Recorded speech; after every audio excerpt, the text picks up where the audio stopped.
Vamos ler aqui, diz assim: a todos vós os que tendes sede, vinde às águas, e vós os que não tendes dinheiro, vinde, comprai e comei. Sim, vinde comprai sem dinheiro e sem preço, vinho e leite. Porque gastais o dinheiro naquilo que não é pão, e o vosso suor naquilo que não satisfaz? Ouvi-me atentamente, comei o que é bom, e vos deleitareis com finos manjares. Inclinai os vossos ouvidos e vinde a mim. Ouvi e a vossa alma viverá, porque convosco farei uma aliança perpétua, que consiste nas fiéis misericórdias prometidas a Davi. Amém? Os irmãos podem sentar. Nós vamos falar sobre como saciar a sede da alma.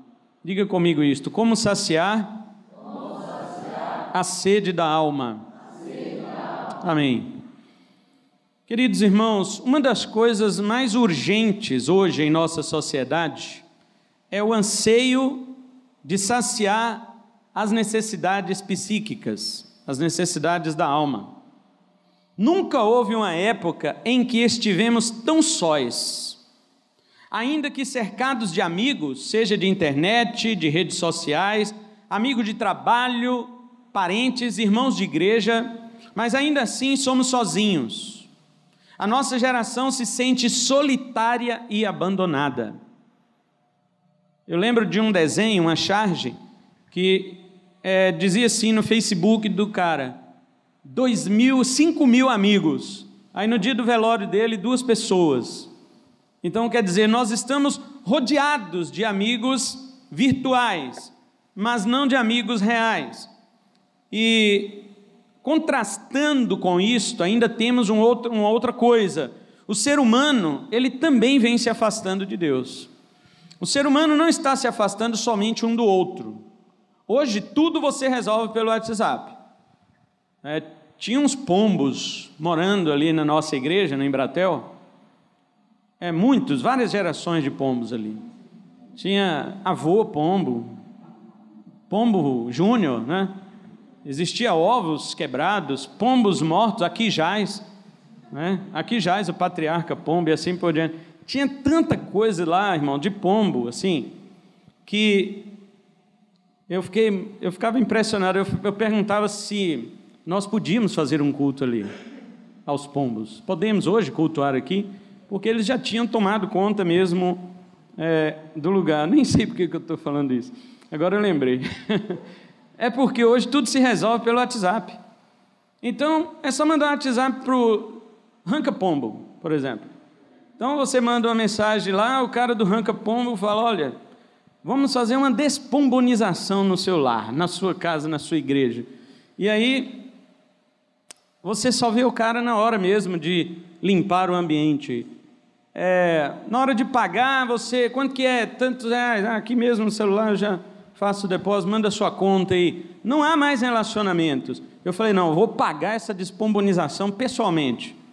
Eu vou lá na pombonaria, não sei como é que fala, na limpeza, e fui lá para olhar, não é? Porque hoje isso acabou. As amizades estão assim. Onde você está? Estou aqui. As declarações de amor são feitas aqui no WhatsApp, mas quando chega diante do rosto da pessoa, não tem mais coragem.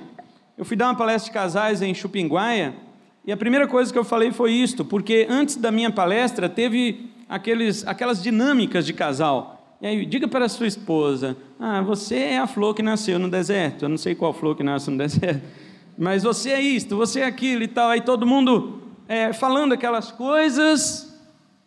E na hora que eu peguei a palavra, eu disse assim: irmãos, vocês me perdoem, não sei se vocês chamaram o cara certo para isso. Eu já disse, eu não sou palestrante de casal.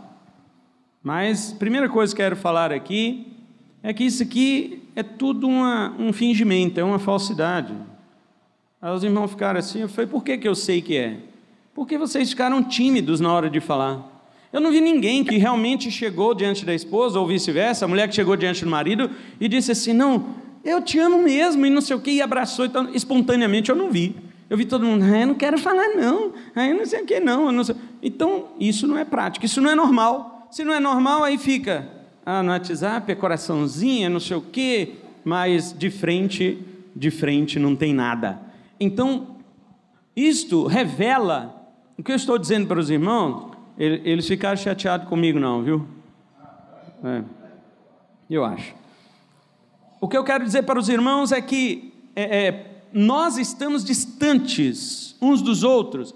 A alma do homem está sedenta, e o homem, ele busca muita coisa, mas não sabe onde saciar essa sede, ele não sabe. E quando se distancia de Deus, porque hoje tem crente achando que pode também orar pelo WhatsApp, ele quer saber qual que é o celular de Deus, para ele orar pelo WhatsApp, ele copia e cola, encaminha uma oração para Deus e fica ali esperando resposta. Se Deus não visualiza, ele fica chateado também. As pessoas estão pensando que podem fazer isto também com Deus. Hoje, em nossa época, aumentou a procura por psicólogos, aconselhadores, coachings, academia, caminhadas, lutas. Antigamente, você via muito ali um boxe, alguma coisa. Hoje não, todo mundo briga, luta, todo mundo põe para fora. O psicólogo fala, vai lá num saco de pancada, bate, chuta, e a pessoa faz estas coisas, procura por corridas, esportes, alimentações fitness e muitas coisas que estão sendo objeto da satisfação da alma do ser humano. Tudo isto é um retrato claro da alma raquítica, a alma com fome, definhada e morta de inanição. A nossa realidade é esta: corpos vivos carregando almas mortas. Então, nada mais interessante do que esse texto de Isaías 55, e nós lemos apenas 3 versículos, mas vamos falar dele todo, embora eu queira adiantar isto. Ele fala de um convite à alma sedenta. Aqui nós encontraremos as respostas que muitos procuram, porque suas almas estão assim tão desnutridas e insatisfeitas.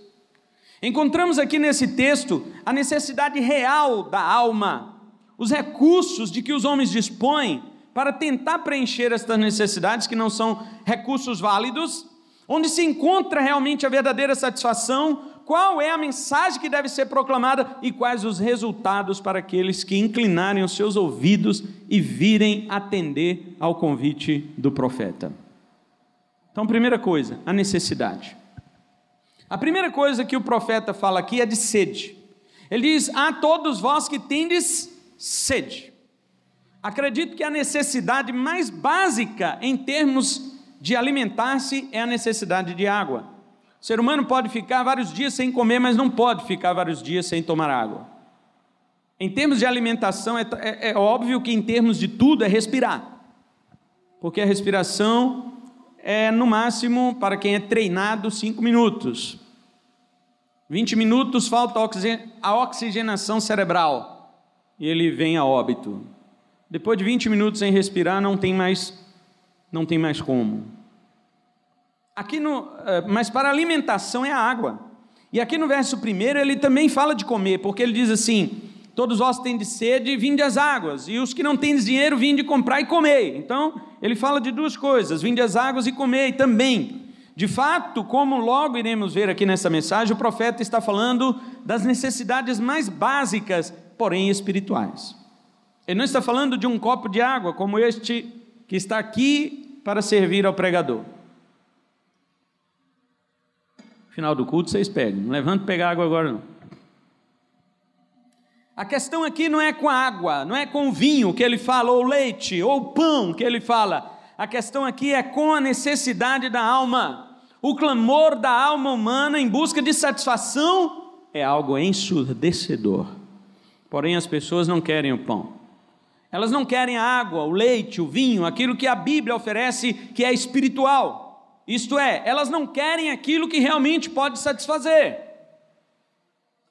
Todo ser humano, irmãos, ele tem uma necessidade básica e comum a todos. E a maior e mais fundamental necessidade do homem que ele supõe ser é a felicidade e a paz.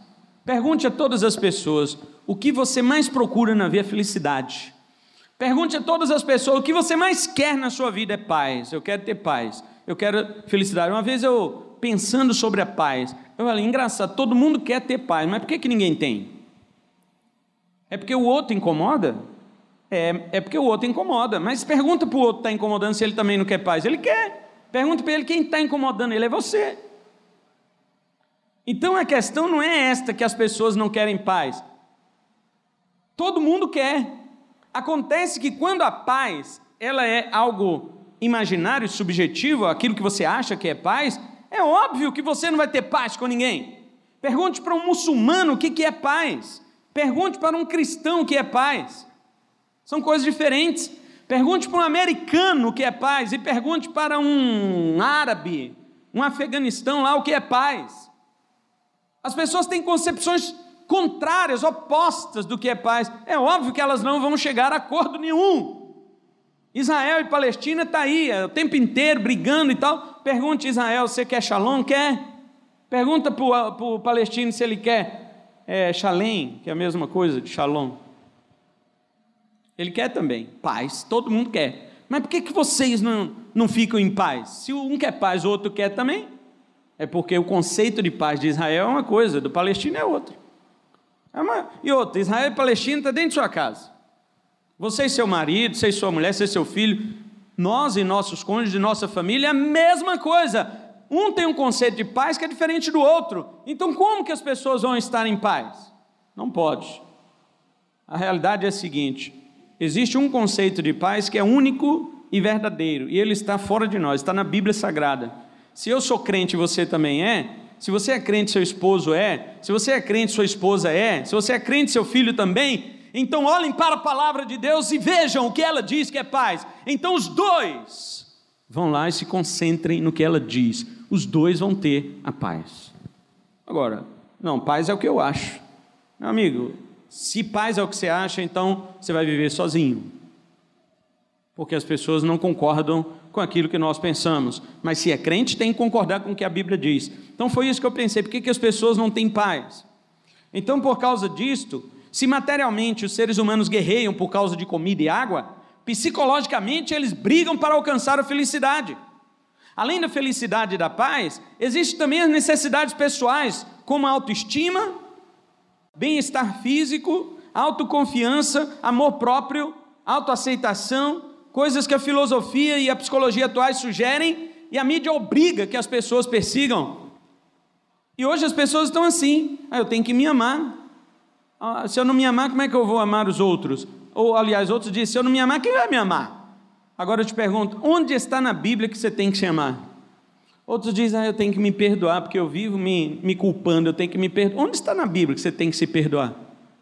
Onde? Me mostra um versículo. Você tem que se perdoar. Isso é conversa dos psicólogos mundanos. Os psicólogos mundanos são assim, eles falam: você tem que se aceitar, se perdoar, se não sei o quê, se amar isto. A Bíblia não diz isto. Então, enquanto as pessoas estiverem perseguindo estas coisas que a filosofia diz, a psicologia diz, e a televisão obriga, você nunca vai realmente chegar às águas. O profeta diz: você tem sede, vem às águas, mas não são as águas que você pensa. São as águas que a Bíblia diz. As pessoas estão errando o alvo, meus irmãos. A felicidade não é o pão da alma. Ela é para os que já foram saciados. A felicidade não mata a sede. A felicidade é para aqueles que já foram dessedentados. A paz é resultado de já ter encontrado o verdadeiro pão da alma e estar satisfeito por isso. Aí o ser humano estará em paz. As pessoas dizem: se eu encontrar felicidade, então eu estarei satisfeito. É o contrário. Quando você estiver satisfeito, você terá felicidade. Esta é a realidade. Vocês entenderam essa frase? Guarde isto. Quando eu encontrar felicidade, estarei satisfeito? Não. Quando você estiver satisfeito é que você encontrará felicidade.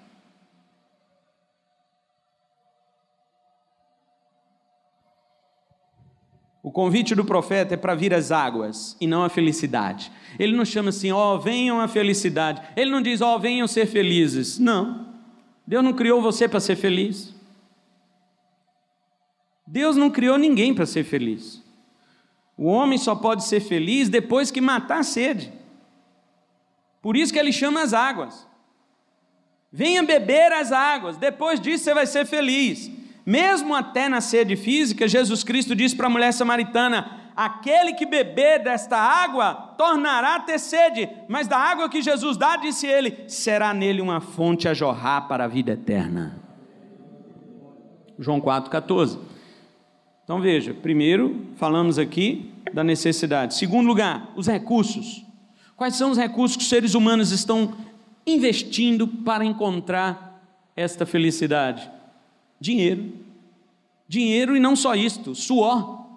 Suor, e não só isto, empenho.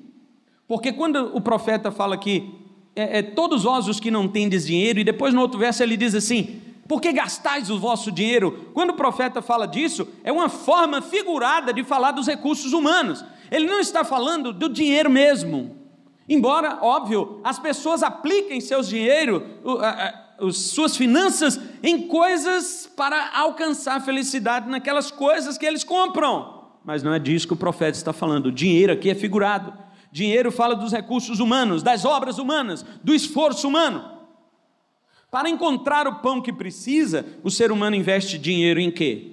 Em vícios, em orgias, em bolsas de valores, em materialismo, no conhecimento, nas religiões, em casamentos, em separações, em práticas contrárias ao natural, como homossexualismo, bestialidade, pedofilia, em estudos e formações, em gastos, em viagens, em fama, em sedução, em ateísmo, em agnosticismo, enfim, eu não vou ficar falando tanta coisa que o ser humano investe, mas ele investe naquilo que não é o pão da alma, naquilo que não é a água espiritual, e essa lista não tem fim.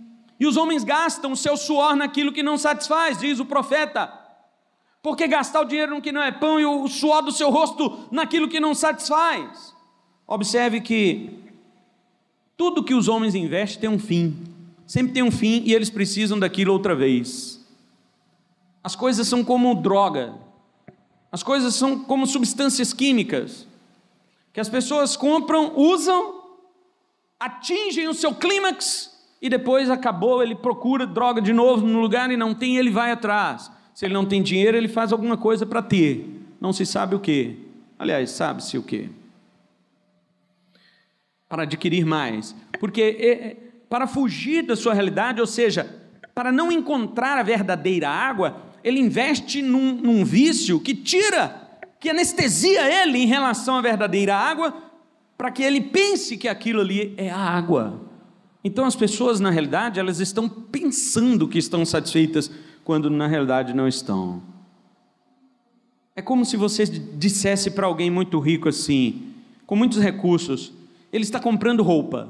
Toda vez que você encontra, ele está numa loja de roupa, ele sai com sacolas de roupa, mas ele está com fome. Toda vez que você encontra ele, ele está mais magro, ele está mais desnutrido, e você fala, você precisa se alimentar. E ele diz assim para você, eu já estou comprando o que eu preciso, eu estou feliz com isso. E ele está comprando roupas. E ele está emagrecendo, e você diz a ele, mas roupas não vão matar a sua sede e a sua fome. E ele diz assim, não importa, continua comprando roupas. Assim é o mundo em que vivemos. Eles estão investindo seus recursos em muitas coisas que não são pão e nem a água da alma. Estão derramando em vão o seu suor naquilo que não satisfaz. E você prega, e você diz, a água está aqui, o pão está aqui, mas eles não aceitam, porque acham que aquilo é que é a felicidade. Veja o que o profeta fala, por que gastais o dinheiro no que não é pão? O grande problema da humanidade é achar que sabe o que está fazendo. E outra, atualmente, as pessoas estão achando mais. As pessoas estão sabendo menos o que elas fazem. O tempo está passando e as pessoas estão ficando mais tolas.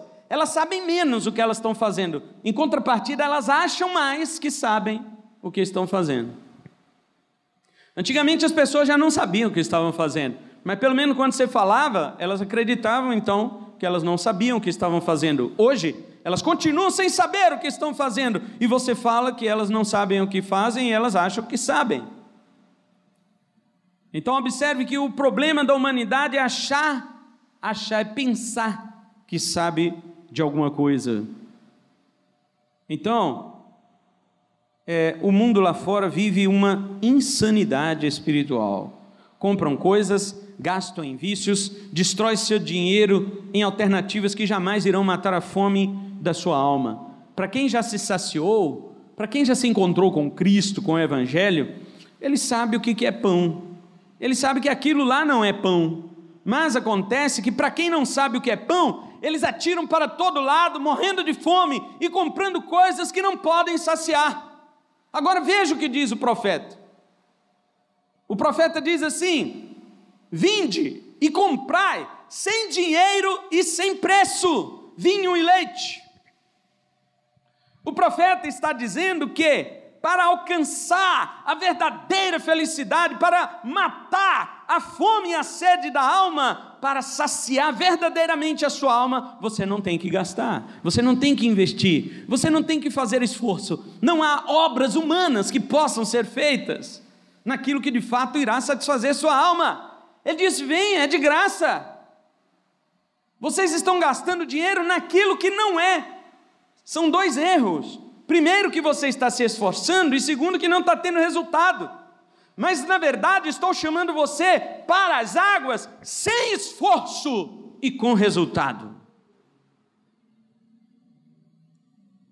E as pessoas duvidam disto.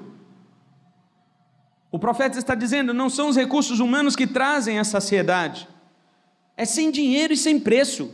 O investimento, o preço pago, o valor altíssimo de tudo isso, o profeta aqui diz que já foi pago pelo servo sofredor. Olha o que ele diz no 53, versículo 11. Ele diz assim: ele verá, Jesus, verá o fruto do penoso trabalho de sua alma e ficará satisfeito. Ele já fez o trabalho. O meu servo, o justo, com o seu conhecimento justificará muitos, porque as iniquidades deles levará sobre si. O preço já foi pago. Você não tem que empenhar esforços para matar a sede da sua alma. Não tem. O preço já foi pago. Assim é o recurso humano, irmãos, inválido. Todo investimento humano jamais será direcionado a Deus e, portanto, o homem continuará insatisfeito. E veja que eu estou falando que, mesmo que o homem invista em religião, igreja, coisas aparentemente espirituais, ainda que chegue perto do pão da vida, ainda assim eles gastam em falsas religiões, gastam em falsas igrejas, gastam em falsos pregadores.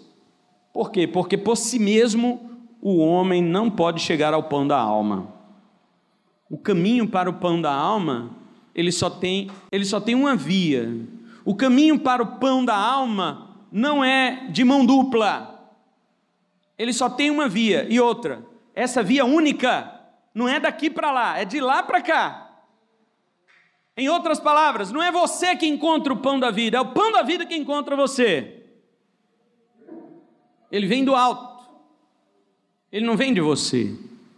Toda a sua tentativa, todo o seu esforço, todo o seu trabalho e suor, tudo que você fizer, você não vai achar o pão da vida.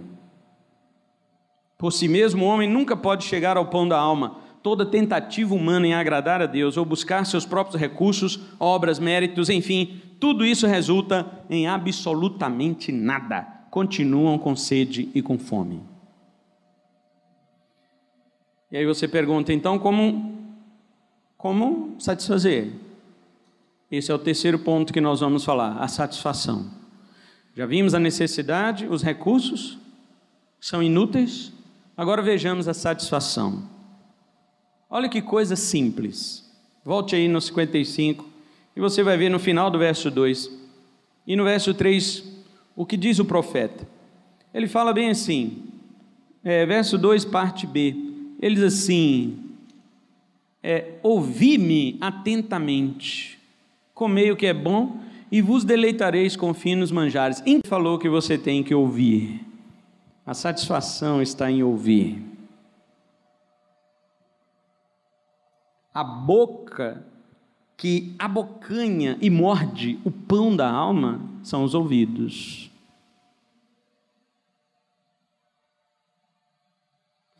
E o profeta está dizendo isto como Paulo disse em Romanos 10:17, ele diz, ora, a fé vem pelo ouvir, e o ouvir pela palavra de Deus, pela pregação da palavra de Cristo. Eis aí onde está a satisfação está em ouvir. Pare, senta, ouça, escute a palavra de Deus, escute o Evangelho. É por isso que Deus usa este recurso chamado Evangelho, porque a pregação é que chama o homem para o ponto central de sua vida. Não adianta pregar qualquer coisa. Você pode ir em qualquer igreja, você pode ir em qualquer local de reunião. Para quem está com fome, não adianta propaganda de travesseiro. Você vai sentar e vai ouvir propaganda de travesseiro, mas você está com fome, o que você quer com travesseiro? Olha, travesseiro na promoção, todos vós que estáis com fome, venham comprar o travesseiro da NASA. O que tem isso a ver? Eu estou com fome, eu não vou comer travesseiro. E é isto que muitas vezes estamos encontrando em muitas igrejas. As pessoas, irmãos, elas precisam de pão. As pessoas precisam da água da vida. E o convite às águas é feito para quem está com sede. O convite do pão é feito para quem está com fome.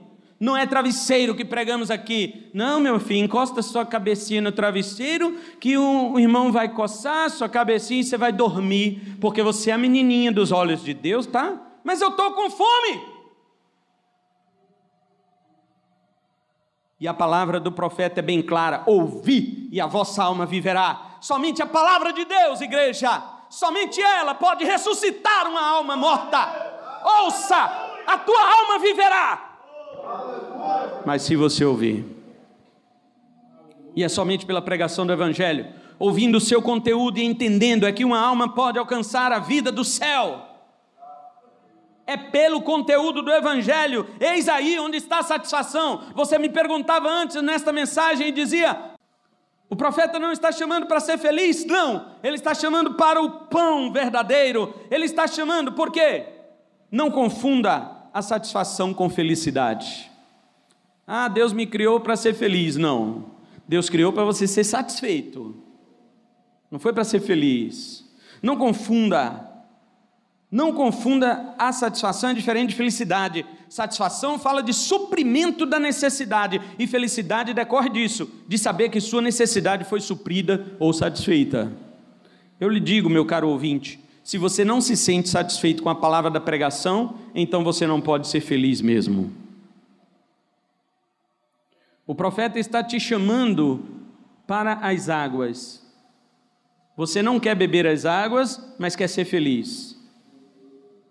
O profeta está te chamando para o pão. Você não quer comer do pão, mas quer ser feliz. Nunca vai. Primeiro, satisfação. Depois, felicidade.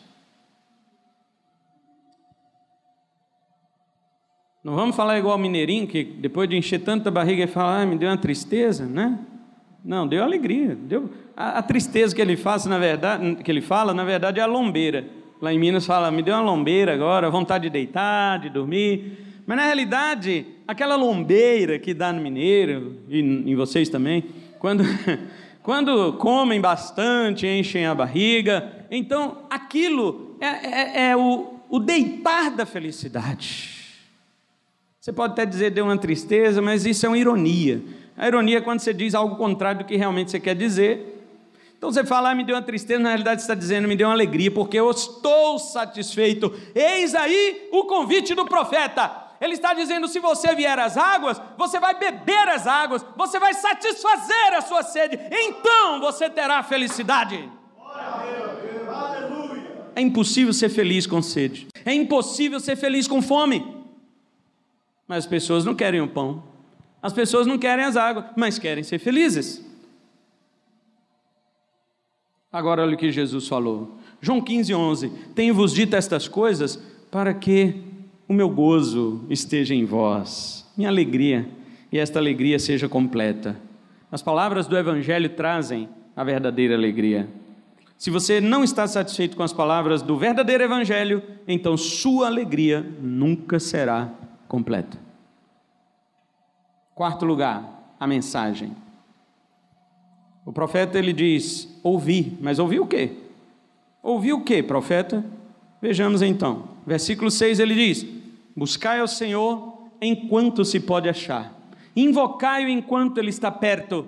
No verso 7 ele diz, deixe o ímpio o seu caminho, e o homem perverso os seus pensamentos, e volte-se para o Senhor, que é longânimo, é grande em misericórdia e rico em perdoar. Eis aí qual que é a mensagem. A mensagem do evangelho sempre foi o arrependimento. Jesus iniciou seu ministério falando disso, Marcos 1,15, e encerrou seu ministério falando disso, em Lucas 24:49, que em seu nome se pregasse arrependimento para a remissão de pecados a todas as nações, começando de Jerusalém. Povos, nações, arrependam-se. Esta é a mensagem, este é o conteúdo. É o que o profeta disse, ouçam e sua alma viverá, mas ouçam o quê? Ouçam que você tem que se arrepender. Eu achei que eu tinha que ouvir outra coisa, eu achei que eu tinha que ouvir uma coisa assim, menos pesada. Queridos, nossa sociedade está minimizando o mal, vocês já perceberam isto? Relativizando a verdade, legalizando o imoral, para que não tenha que ouvir dos crentes uma mensagem que exige arrependimento. Tudo em nossa geração é considerado bom. Você não pode mais pregar sobre arrependimento, senão você é processado, bloqueado, denunciado, rejeitado, perseguido. As pessoas estão acreditando que são boas mesmo. O ser humano já foi mais inclinado a ouvir que ele não é bom, que ele é pecador. Hoje não. Se você disser isso, não só as pessoas te rejeitam, te denunciam, mas as redes sociais te bloqueiam. Eu mandei para os irmãos um pedaço do vídeo do pastor Paul Washer falando sobre isto, e ele falava isto que eu estou dizendo, que os homens são pecadores e precisam se arrepender. O Facebook bloqueou a conta, bloqueou o vídeo dele e excluiu a conta. E temos ouvido agora de outros pastores também brasileiros, que ao falar desta mensagem de arrependimento de pecados, o YouTube, o Facebook também bloqueou e depois excluiu a conta. A mídia manda no Brasil, e o que a mídia diz, o Brasil acredita. Então, se o Facebook te excluiu, é porque você está errado. Não é mais a Bíblia que diz o que é certo e errado. São as redes sociais. O estilo de vida se tornou hoje independente e incensurável.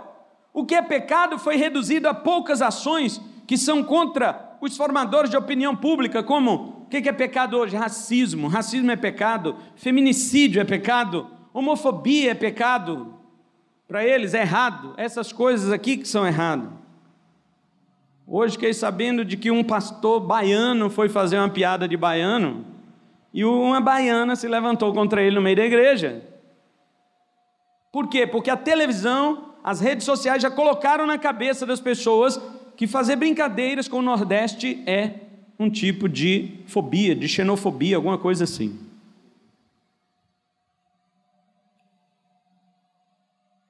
Mas a vida sem Deus é opcional. Para essas pessoas não há problema nenhum em viver sem Deus. Não tem problema. Desde que você não seja racista, desde que você não seja misógino, desde que você não seja homofóbico, você pode viver sem Deus. O que fere essa humanidade hoje que nós vivemos, o que fere eles, é isso, é você ser homofóbico ou racista, mas viver sem Deus não fere a nossa sociedade. Rejeitar Deus é normal. Aliás, você é mais aplaudido quando você diz, sou ateu. Aí todo mundo, o cara é inteligente.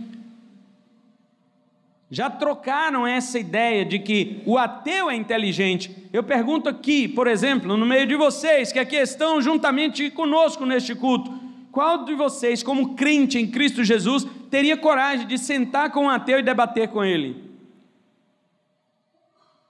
Por que vocês não têm coragem? Porque vocês também, inconscientemente, podem julgar que o ateu é inteligente demais, que ele estuda demais. Só que a Bíblia diz que o ateu é tolo. Salmo 14:1 diz, o tolo no seu coração não há Deus. E eu vou ter medo de debater com um tolo?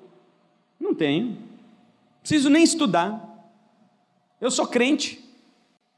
O ateu, o que diz que não há Deus, porque não existe ateu, só existe o que diz que não há Deus. Mas a Bíblia não diz que ele é ateu, diz que é tolo. Eu não tenho. Mas o cara é formado em geofísica, é formado em astrofísica, ele é formado em... Pode ser. Se vamos falar sobre Deus, ele é tolo. Ele é tolo.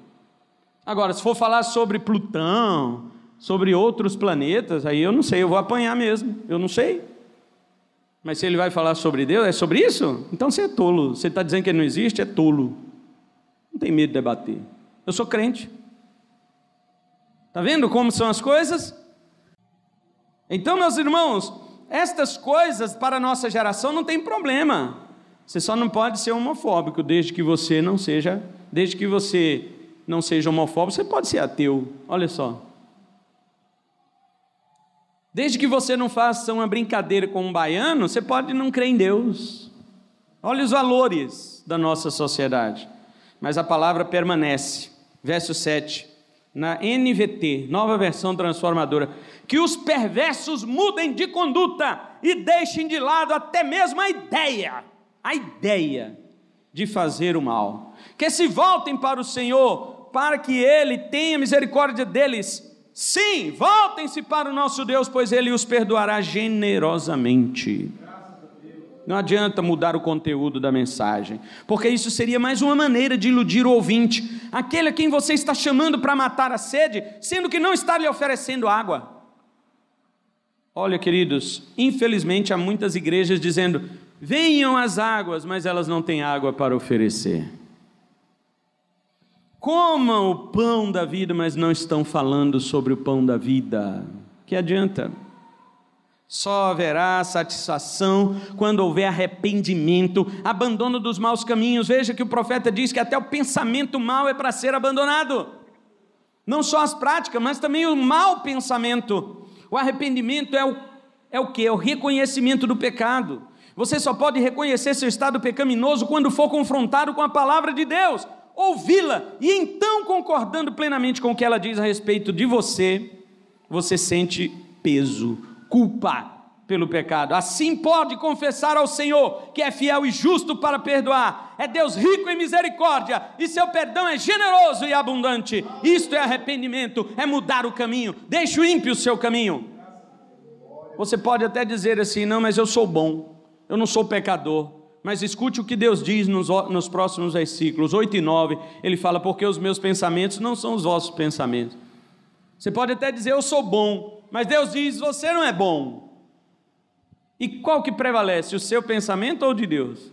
Olha o que ele diz mais, ele fala, nem os vossos caminhos, os meus caminhos. Você fala, não, eu só faço coisa boa, mas Deus está dizendo, não, seu caminho não é o meu.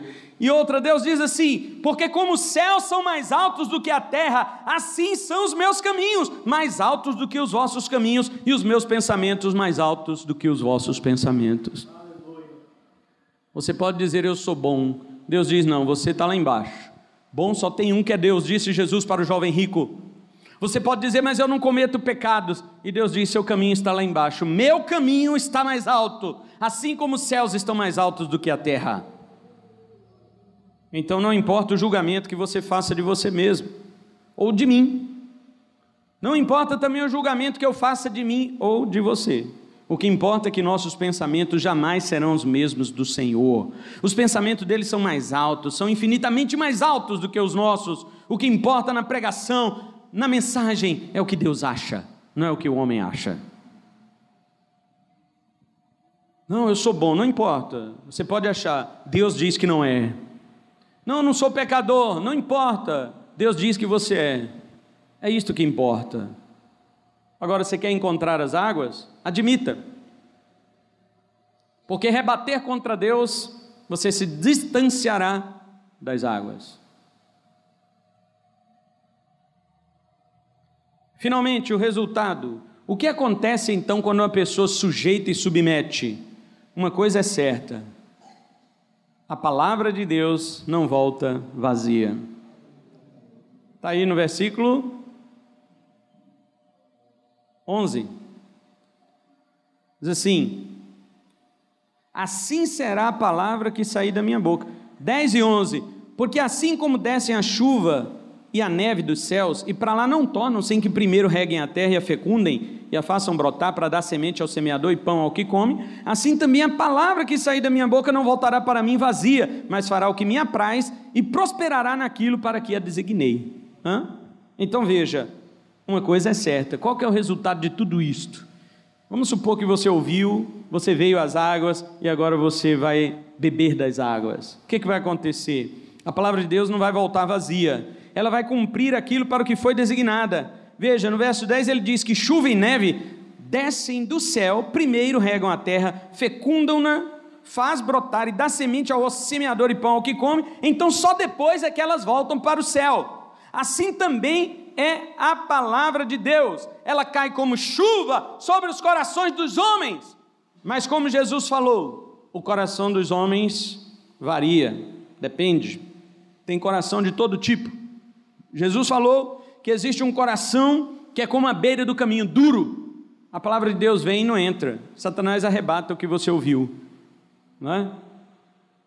Você sai daqui para fora e você diz, eu não sei mais o que o pastor pregou. Ainda bem que fica gravado, né?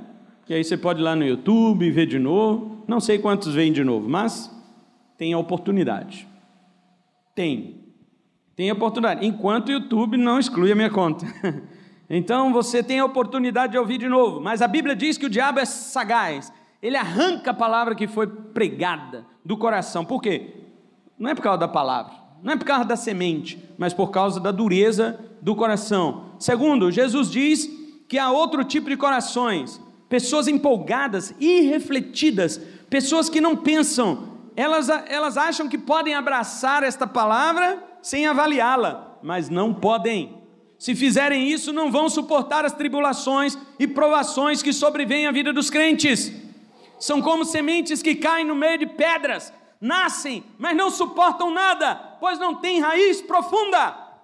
Há outros que recebem a palavra num coração cheio dos desejos lá de fora, do mundo. A palavra fica infrutífera. Jesus falou tudo isso que eu estou dizendo em Mateus 13. Pois os anseios do mundo sufocam o coração desta pessoa, sufocam a palavra. São como sementes que caem no meio de espinhos. Somente aqueles que recebem a palavra com entendimento podem acolhê-la num coração profundo. Ali Satanás não pode arrebatar a palavra, porque ela está profundamente semeada. Ali ele suporta as provações, porque a raiz é funda. Ali ela não será sufocada pelos espinhos, porque está semeada numa terra limpa. Ela produzirá fruto. Uma terra que antes era estéril, como diz aqui o verso 13, leia aí, capítulo 55, verso 13 diz, em lugar do espinheiro crescerá o cipreste, e em lugar da sarça crescerá a murta. Sabe o que é isto? Isso está falando de frutificação. Agora sim, quando a palavra de Deus faz o que ela tem que fazer, então se cumpre o verso 12, olha diz o verso 12, saireis com alegria e em paz sereis guiados. Olha essas duas palavras, alegria e paz.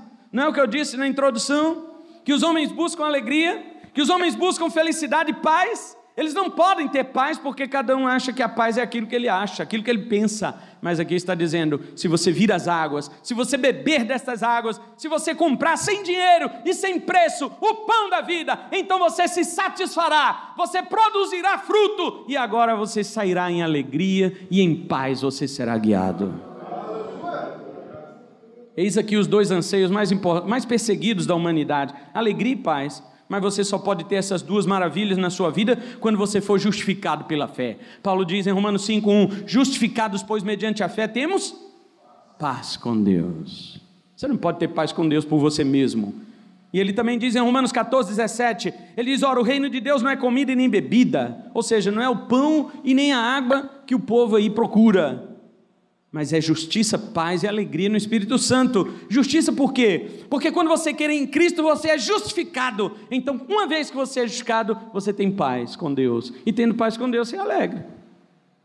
Quem é que não vai ser alegre se tem paz com aquele que é o pior inimigo de todos? Porque tem crente que acha que o pior inimigo é o diabo, mas não é. O pior inimigo é Deus. Deus é o pior inimigo daqueles que não têm paz com Ele, porque não passaram por meio do seu Filho Jesus Cristo.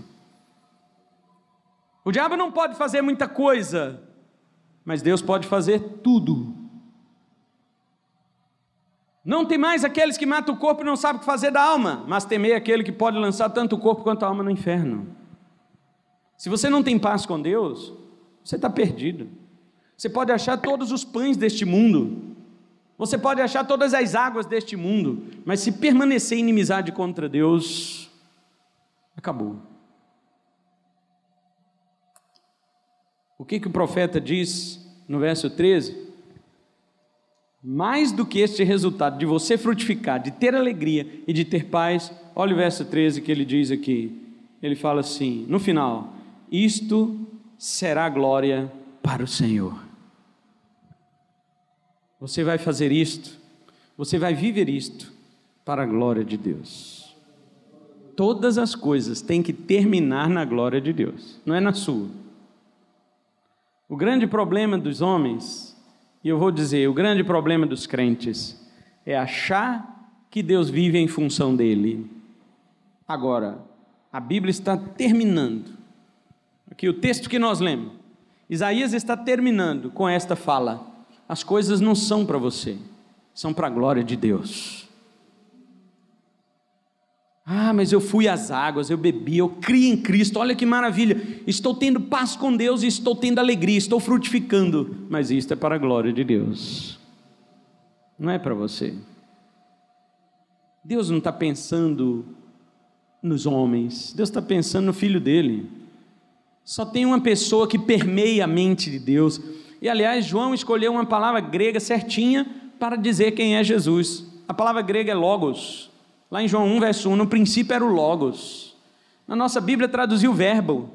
Em outra, NVI traduziu aquele que é a palavra, porque verbo é a palavra em ação. Mas vamos lá. No dicionário grego, a palavra logos é uma das que mais tem definições.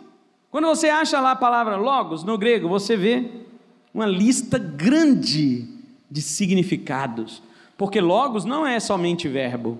Logos não significa somente palavra. Logos quer dizer a razão de Deus. No princípio era a razão de Deus. No princípio era o pensamento de Deus. No princípio era a inteligência de Deus. No princípio era a lógica de Deus. No princípio era a ideia de Deus. No princípio é aquilo que permeia a mente de Deus. João, quando coloca esta palavra, ele não quer dizer que Jesus era só o verbo. Ele quer dizer muito mais. Aquilo que preenche a mente e o coração de Deus chama-se seu Filho Jesus Cristo. A glória é dele. Todas as coisas foram feitas por ele, para ele, por meio dele. Entenda isto, igreja, de uma vez por todas. A glória de Deus se chama Jesus. Todas as coisas que o nosso Deus fez, faz e fará, tem apenas uma pessoa em mira, seu Filho Jesus Cristo, para que ele seja glorificado e exaltado. Aplauda ao Senhor Jesus, amém? Aleluia, Jesus.